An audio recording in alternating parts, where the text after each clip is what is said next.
Kung mabibigyan ng chance, mas gusto sanang mag-explore at mag-try ng bago sa kani-kanilang career ang celebrity couple na sina Loisa Andalio at Ronnie Alonte.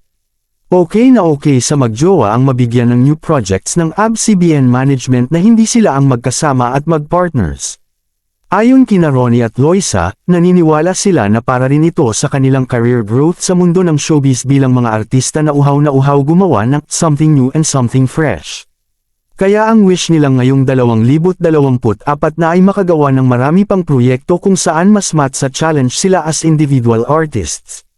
Napapanood ngayon ang Tambalang Loinye sa hit kapamilya drama series na Pira-Pirasong Paraiso na malapit nang magtapos. In fairness, puri ng mga manunood ang dalawa dahil sa level up nilang actingan sa programa. Sa naganap na finale media ko ng serye kahapon, January 17, ay natanong nga ang magjowa kung ano na ang susunod na projects nila sa ABS-CBN. Ngayon sa serye, siguro mas gusto ko magkaiba naman po muna. Kanya-kanya mag-grow muna. 7 years na kami love team. Gusto ko grow din siya as an actor, revelasyon ni Loisa.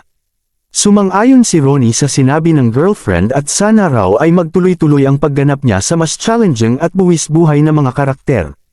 Gusto ko talaga mag-action. Ito, Pira-Pirasong Paraiso, naging training ko. Tama si Luis, na pag-usapan namin, kapag may magandang offer, pwede ka magsolo at humiwalay muna, say ng binata. Gustong-gusto raw niya talaga yung medyo bad boy at intense na mga action scenes, yung role na makipagsapakan, bar ilan. Kaya salamat sa Dreamscape dahil nagawa ko siya rito kahit paano.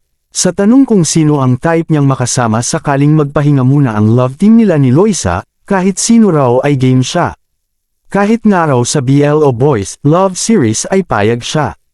Ako, hindi ako namimili kung sino ang ibibigay nila or isasama sa akin, whether girl or ensemble. BL, kasama ko pa si KD Estrada at Joseph Marco, co-stars sa Pira-Pirasong Paraiso, ang natatawang chika pa ni Ronnie. Para naman kay Loisa, yung love interest lang pwede. Pero gusto ko maka-work kami girls mga Sex and the City, peg. Na-enjoy ko itong Pira-Pirasong Paraiso, hindi love story talaga.